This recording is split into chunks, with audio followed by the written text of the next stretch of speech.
Hello and welcome to This Week at the Movies. I'm Matt, I'm Eric. and this week we are talking about the shortest film of the year. Just kidding. This week we have Killers of the Flower Moon, the latest from Martin Scorsese that opened on Friday at just a brisk 3 hours and 26 minutes, based on the true story and the book by David Gann. This one takes the action back to the 20s in Oklahoma. Looks at the Osage Nation and some of the pitfalls that befall them after they discover oil on their reservation land. It brings them generational wealth, but it also brings them generational challenges. In this film, in the form of Leonardo DiCaprio and Robert De Niro. And this is probably one of the more highly anticipated films of the year. Had its official debut at the Cannes Film Festival over the summer, and now it is out for a wide audience. Definitely expected to be part of the award landscape this fall. Eric, how did you feel about Killers of the Flower Moon? I don't know if I'll ever be able to talk enough to explain everything I feel about this movie, but in short, I loved it. I'm gonna immediately go with 2 thumbs up. Um, it just I was saying this a little bit to you before, but like when this movie started, I knew it was gonna be like hard to watch. I knew enough about what the story was gonna be, but I started to get this sense of dread over a pattern of living on the surface and watching these characters live their lives the way they think is normal, and then being shown like the gut-wrenching underbelly of what they're doing in these like hard drops, these hard hits. And I was like, oh man, if that is the pattern that this movie is going to take, I don't know if I'm ready to like watch it right now. But Martin Scorsese and was it Thelma Schoonmaker? Is that the editor? Yeah, that is usually his longtime editor. I will look Yeah. up though. That duo is beautiful. Like the choices of when to dial back on the horrors. Like at one point there are characters that die by being blown up. And the way that's established is by a house down the street with our lead characters, their windows blow in, and then a simple piece with some fires lit. And then you see sort of the horrors of the aftermath of it. Like there's just enough restraint for you to feel how rough things are in a practical way without overly sensationalizing everything. And it leads to an ending that I thought was absolutely perfect, but I'm really curious how other people feel about it because it's a departure, like it takes a turn. And there was a little like surprise Jack White cameo, and I really like that. But yeah, every single performance, Lily Gladstone was so good in the movie that I forgot that she was acting. I'm sitting here thinking about like Robert De Niro. I'm thinking about Leonardo DiCaprio. I'm thinking about Jesse Plemons, and I had to like go back and be like, wait. Lily Gladstone was acting. She wasn't just like, a person who was like there that they're catching on camera. Like I just genuinely like skimmed over like, oh, that's just a part of the movie. And yeah, she was amazing. My only downsides would be some things to do with the pacing and the relationship development between characters. And even though the makeup is spotless, that's not what Leonardo DiCaprio looks like, and my head knows that, and I just can't buy into it, the prosthetic stuff. I thought it kind of made him look like Jesse Plemons, and I forgot Jesse Plemons was in the trailer. So I'm sitting here thinking like they could have had Jesse Plemons play him, and then he shows up in the movie, and I was like, oh yeah, oh. And funny enough, Jesse Plemons is what Leonardo DiCaprio's role was originally going to be before they had decided what the core of the movie was and reworked the script. So I don't know. Anyways, that's my take. I loved it. So yeah. Yeah, there are interesting. He obviously spends a lot of time really focused on Ernest and Molly and King Hale. The book is titled Killers of the Flower Moon, but its actual subtitle is about the formation of the FBI, which kind of came out of this case. And that portion, the investigative portion, really gets short shrift in the movie. I haven't finished the book, so I don't know exactly, where they departed from that. The focus here is really on those three. It's long. It probably didn't need to be that long, but then again, if you're pretty familiar with Martin Scorsese, especially his more recent work, all of his movies have been pretty long. Even going back, classic films were pretty long. I'm pretty sure Casino is 3 hours. I know The Irishman, people made jokes about The Irishman never ending. Um, so this is a little bit longer, but it's not inordinately longer than what he has done with some of his other ones. It's been interesting, the reaction to Leonardo DiCaprio. I thought he did a fantastic job. The prosthetics didn't bother me, but that has seemed to be the most polarizing part of the movie. Some people really don't care for what he's doing there. I thought it worked for me. It's definitely a dark story. It's a depressing story. I am like you. I liked the ending. Martin Scorsese actually appears there at the end, and that was actually a deeply emotional beat. When he reads that, it was a very deeply emotional beat, and I thought that worked for me. It's interesting to see how all those things came about. They try to touch a little bit more broadly on how messed up that whole region was, because if you see, um, they spent some time watching newsreels of Black Wall Street and seeing the rise of KKK. It was not just the Osage. I don't know if that was the right thing to do or the wrong thing to do, but he was definitely trying to make a point that this was a brutal and very unjust time and location in our country, and not just for this group of people, but for many people who suffered. And the fact that last scene between Leonardo DiCaprio and Lily Gladstone is incredible. That was a great way for that portion of the story to end, I thought. And then, but your questions are always going to be, and then what? And so getting the beats and the history of what happened to those, thinking about the fact that no one was executed, people didn't die in prison for this. And I'm sorry if you consider that a spoiler. This is actual history. You could easily look it up, so I'm not going to feel too bad about that. But the people that did this didn't even die in prison, and the injustice that was wrought, and I hope Molly ended up finding some peace and happiness in her life, because she certainly didn't get it during that relationship with Ernest. That was a very, fraught relationship, but very powerful film. The cinematography, I appreciated a lot of how it was put together. And then the ending credits, seeing the Osage Nation, and they did attempt, I think, to make something of a celebration or recognition of the Osage Nation, and so I thought that was interesting too. I gave it 2 thumbs up also. I have it in my top 10, but not, it's about 6 for me right now.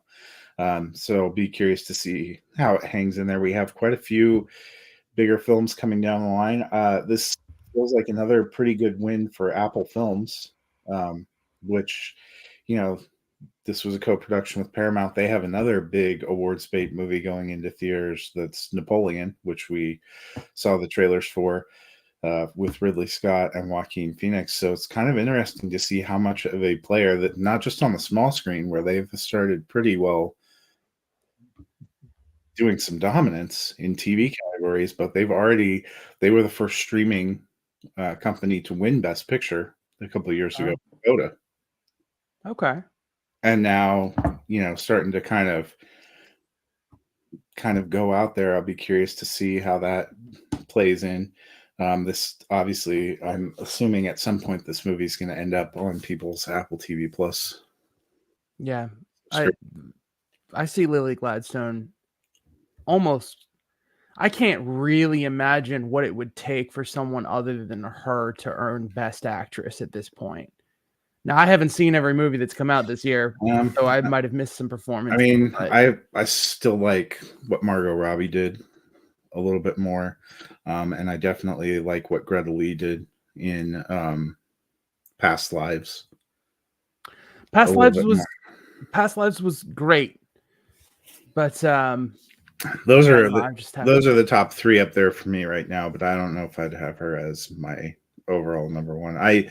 Barbie just dropped to a reasonable rate for purchasing, so I be curious to rewatch that one again because of where that landed in the summer. Mhm. But I still think that's going to be a major player as well.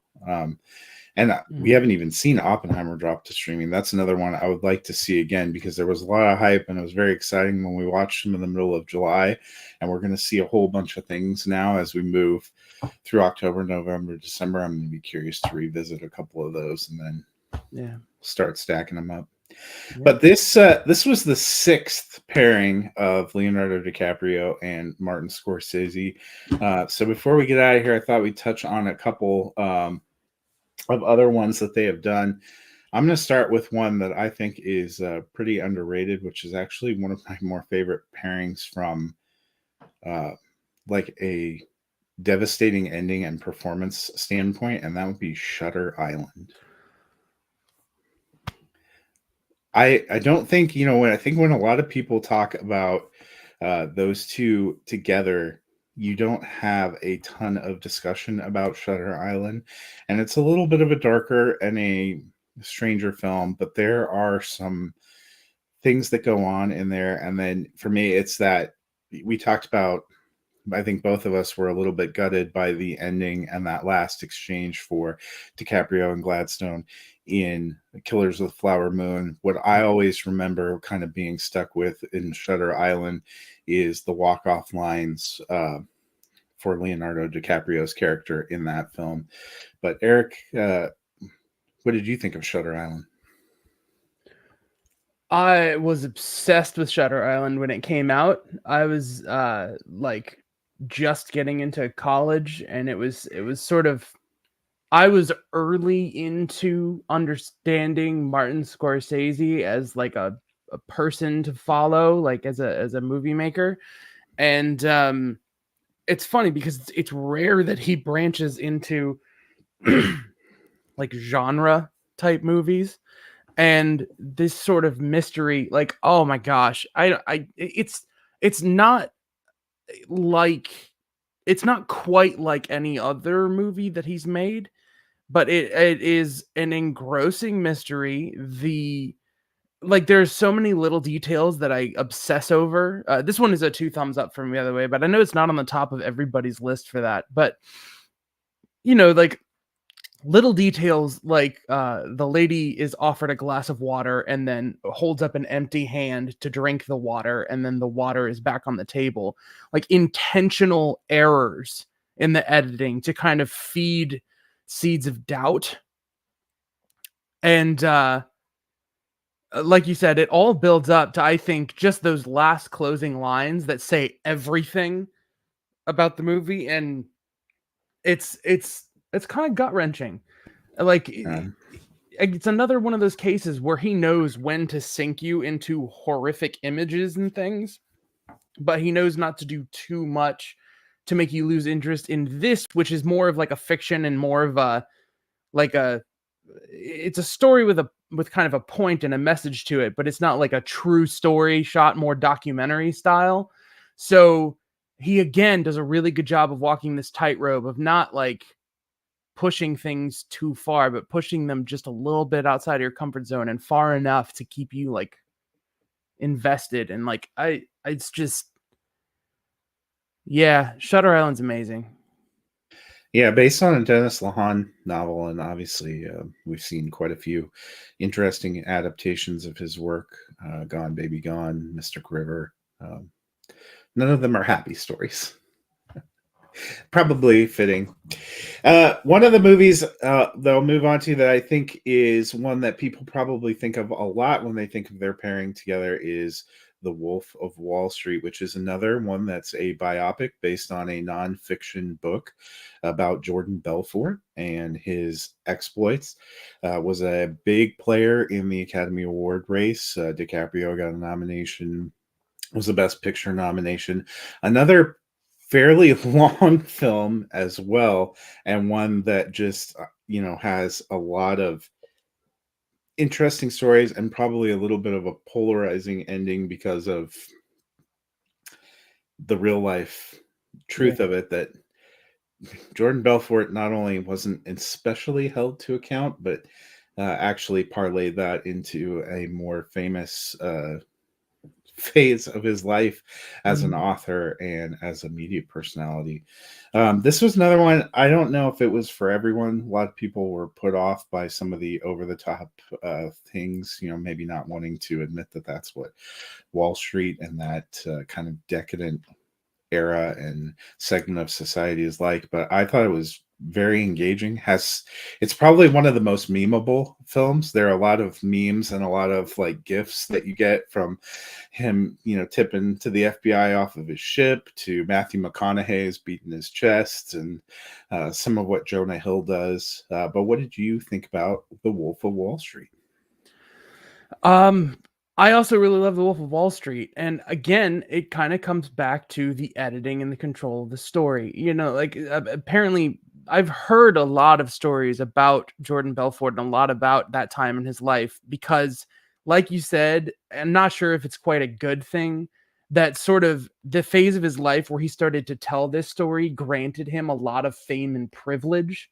So it's almost like he gains from having lived this life, so that it sort of undercuts the idea of this being some sort of cautionary tale or anything like that. But it's wildly entertaining, and again, they exercise restraint. They went only so far. There are other more extreme details, but like there's conversations. It's the collaboration between Leonardo DiCaprio and Scorsese on how far he's willing to go on screen with his behaviors.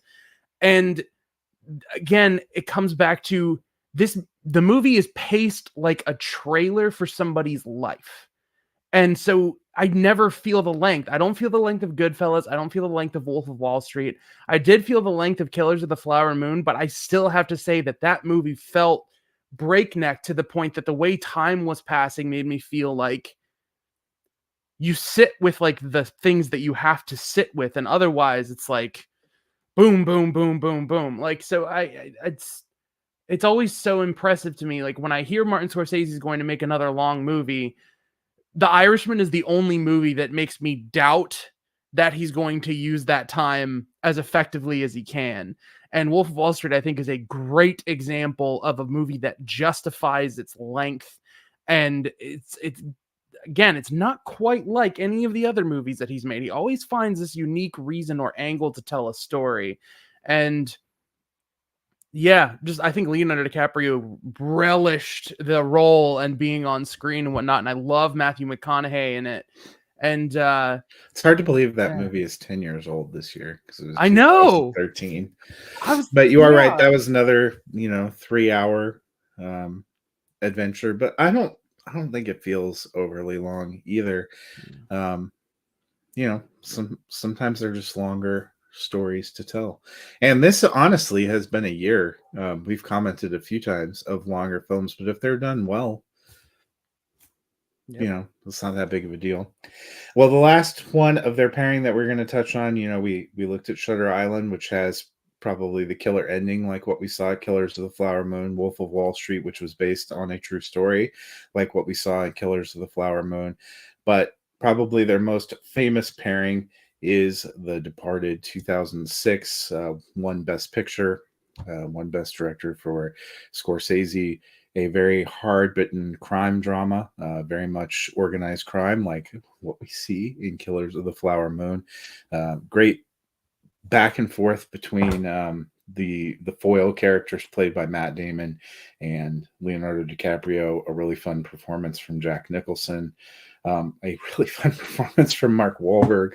I remember when I saw that just being blown away. And it still probably stands up for me as my favorite of Martin Scorsese's films and my favorite of their collaborations together. I agree. I think I would regret it if I missed mentioning that Ricky it's like one of his favorite movies, if not his favorite movie. And Yeah, he loves that and The Color of Money, I think, are his two favorite Scorsese films. Color of Money? Yeah, he That's did The interesting. Color of Money in the 80s. I'm judging you if you can see this, Ricky. Anyways, um, yeah, You'd be judging me too then, because those would be my two favorite Martin Scorsese films. really. I guess I need to rewatch The Color of Money because I've heard enough good things about it. My experience with that was totally different. But we're not talking about The Color of Money right now. We're talking about The Departed, which we all agree is just insane. There's Martin Scorsese is so good at working with actors, and Jack Nicholson in particular. The way they built that character is so much fun in the most twisted way, and it's so shocking. Like, what? Okay, The Departed set me up for Killers of the Flower Moon because the way things were going, and with me not knowing what happened historically to Ernest, there's a scene where there's an implication that Ernest is going to die, him with Lily Gladstone, like in a room together. And I was like, oh my gosh, if he died and Jesse Plemons continued through the end of this story, it would just be very similar to the beats of The Departed. And so this is completely possible. And what's going to happen? And just not being certain of anything because of how far Martin Scorsese has gone before. Like, oh my gosh, it's the Departed. It's a remake of, I think it's called Infernal Affairs, and with Tony Leung, and I've never seen the original. And again, how is Martin Scorsese someone who has remade multiple movies like Silence, Cape Fear, this, and yet his movies are so uniquely their own that nobody ever talks about them as remakes, and they own their own artistic merit. Like, it's just one of the many reasons. Like, The Departed stands with a laundry list of reasons. It is like a showcase for why Martin Scorsese is so good at what he does. And there's the whole X's on screen every time, foreshadowing things. There's so much like in the visuals and the writing. Like, it just he's he like, I don't know. I could obsess over this. That one is another 2 thumbs up. I don't think I have. Is there one that I didn't give 2 thumbs up to from Martin Scorsese? The only other two that they've done that we didn't mention were the first two, Gangs of New York, which, yeah, that's my least favorite of their collaborations, and then The Aviator. Oh, I love The Aviator too, though. Yeah, that was 2002 they started there, so it's been 21 years. He has a little ways to go if he's going to catch Robert De Niro, because they've been making films together, I think they said, for 50 years now. Yeah. Was Since Killers of the Flower Moon Mean Streets in 1973. Yeah. Yeah. Yeah, I think it's the first time it's been DiCaprio and De Niro. And De Niro? Okay. Mm-hmm. But I know De Niro is the one that told Martin Scorsese, "Watch out for this kid I did a movie with." Yeah, because they did some movies early on. Yeah, Martin's with Robert De Niro, he's had a very long and fruitful career too. I said, dating back to the 70s when they did Mean Streets, which turns 50 years old this year. Yeah. Which is hard to believe. But that is a wrap on our Killers of the Flower Moon. I'm going to be excited to see how this one plays out going forward. Not an easy story to watch. Definitely not a short story to watch. But if you think about it, it's only like 40 minutes, 45 minutes longer than that Taylor Swift concert movie. So, it's not that much to give. Eric and I will be off next week, so you guys can enjoy your Sunday nights, find some old recordings and just, get that picture frame, replace Wolverine with us, and just be looking at him. Okay. But I hope you guys have a wonderful week. Maybe dive back into the canon of Leonardo DiCaprio and Martin Scorsese, because if you start now, you could probably finish in 2 weeks when we're back, given the length of some of those films. Yep. Until then, we will see you at the movies.